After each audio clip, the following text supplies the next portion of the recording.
There is something on the ship that's eating people. Captain Flucky started the impromptu meeting with these words.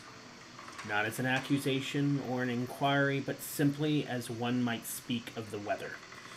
Our crew originally consisted of 5 officers, 2 dozen specialized sailors such as helmsmen, engineers, marines, and cannoneers, as well as 2 dozen Pandam crew members working as deckhands and cook, and 2 very handsome bards.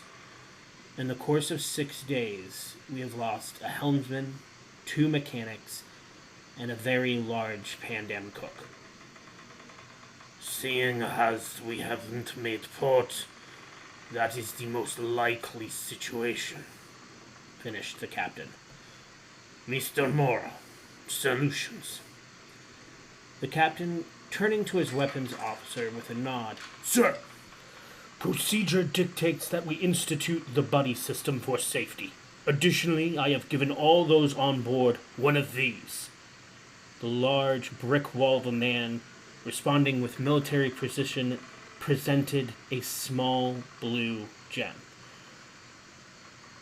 Our guest, Mr. Cyrus, has instructed us on the creation of these alert stones.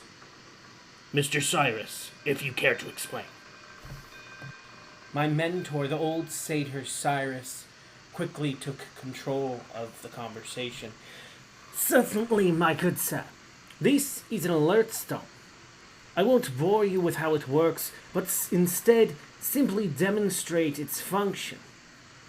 With that, the old satyr slammed the small blue rock onto the nearby table, where it shattered, causing an ear-piercing scream to erupt from its remains for a full minute.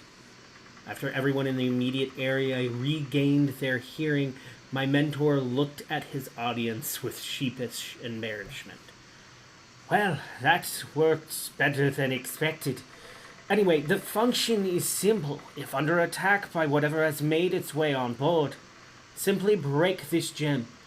Mr. Morrow's boys, as well as my own apprentice and a few others, will be on hot standby, ready to rush into the area immediately. Approving nods all around the table as the immediate plan was considered. Additionally, Mr. Morrow added, I am requesting Mr. Galva's assistance, as well as anyone else who has skills in divination. Mr. Gallup, is there anything you can tell us with a quick read of the ship? Nodding in response, the navigator's eyes went milky white. There is a presence on this ship. It is undoubtedly evil, but I cannot say more or pinpoint its location at this time. Shaking himself out of it, he looked to me and Mr. Morrow. If your team can meet me topside this morning, we can begin our search with all the power of the Halfbeak to bear. We will find this monstrosity and avenge the death of our shipmates. With that, the captain dismissed us all. The alert stones were quickly given out to all the crew, but none used them that night. The next morning, Mr. Morrow and the QRS team met topside with Mr. Gallup, who had already been awake, setting up alert rituals on all the portholes of the ship, as well as a massive ritual circle topside. Many wizards and clerics assisted him with this task, and all crew members who were not able to do so were instructed to stay in their bunks. The captain himself taking command of the ship. His executive officer, a Lieutenant Commander Gearhart, acting as his helmsman. Mr. Gearhart, a warforged, single-handedly controlled the helm's command orb, their mechanical body integrating with it. The 2 officers' combined control and mastery of the ship and the area around it, absolute. The engineer, standing by, watching Gearhart's and Halfbeak's integration with the face of a proud father. Even my mentor took part in the preparation, using his power to inspire and protect the crew as they worked at their exacting task of bending the magic of the very weave to their will. Next to me, Mr. Morrow stood stoically, accompanied by two of his marines wielding their signature repeating crossbows, and a young sailor with an amulet to the god of magic, knowledge, and invention, Gond. The four of us, watching as Mr. Gallup checked and second-checked the ritual work of his men, finally satisfied he'd arranged the components in their designated positions, sat, faced us in the lotus position, and spoke. I do not know what sort of creature we are dealing with for sure, but based on what I've seen earlier and a dream I had last night, it is some form of aboleth. The moment I begin this ritual, I will be painting myself as its target. He then looked up at his husband, Mr. Morrow, smiling at him. So, do try not to let me die. Not giving a moment for the tension to rebuild, Mr. Gallup activated the runes controlling the ritual by stating their true names. Enik Chok! Everything seemed to slow. A giant spectral version of the ritual master erupted into the world with the entirety of the ship within itself. The color left the immediate area, and for a brief moment there was complete silence. But only for that moment. Suddenly, two of the barrels on the main deck began to bubble and fizz before erupting in a mass of teeth, claws, and rage. They didn't run so much as jolt at the center of the ritual, their killing intent and pain strong enough to feel like a wave. Thwack! Thwack! A barrage of bolts struck the monstrosities, the Marines quickly reloading and preparing for another attack. The monsters screeching death throes, only stopping when their bodies finally stopped twitching. There is more. Their master has arrived. We heard the all-too-calm voice of the ritual master state just before a roar erupted from the belly of the ship. The creature that has ripped its way into our world made itself known, pushing its amorphous body through the main porthole of the ship, grabbing and attempting to pull anything it could into its gaping maw.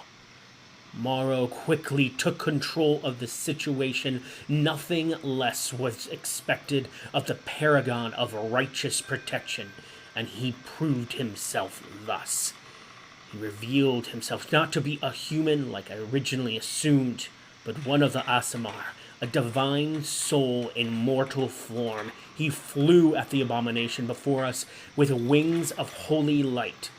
Us, his companions, not to be outdone by his heroics, did our best to support his attacks, all the while remembering our true task: protect the ritual and the man controlling it.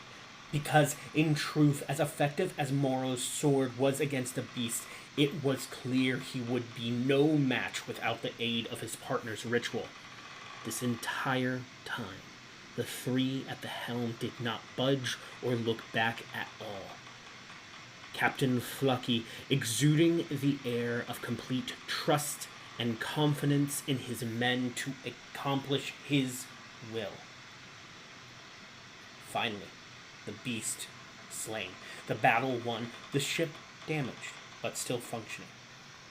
Everyone looked at each other in complete silence until, not a fan of awkward moments in the least, Cyrus played a loud chord on his magically enhanced lute.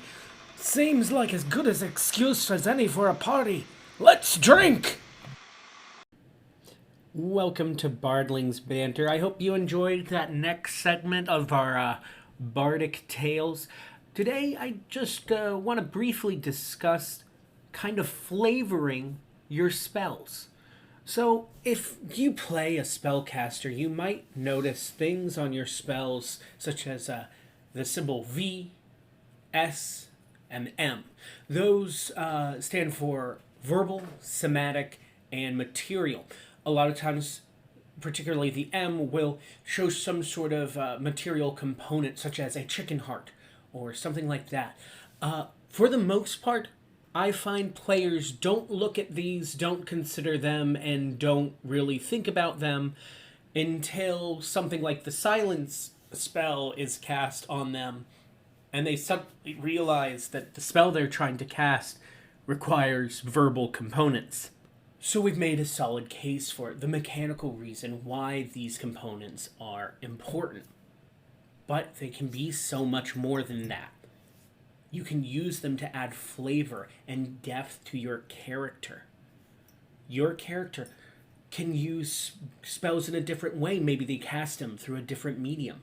Maybe your warlock has the skull of their dead mother and casts eldritch blast through it, and the beam erupts from the mouth of the skull. Have fun. There's nothing that says you can't do these things, and do them. That's what makes role-playing games great. Use your imagination, people. Don't just say, I cast eldritch blast. Taking a look at the example we have in the short story, it's granted a high-level spell and actually cast as a ritual, which just adds more layers. How do you cast this spell? What preparation do you have to make in order to do so? What does it look like when you cast it? How do you cast it? In this case, we chose the words Apache Chief uses to become large. We didn't do anything to change the spell or any of its components or how it works. We're just having fun, guys. That's why we're here. Again, the only limit is your imagination. So here's wishing you all 1d10 worth of inspiration.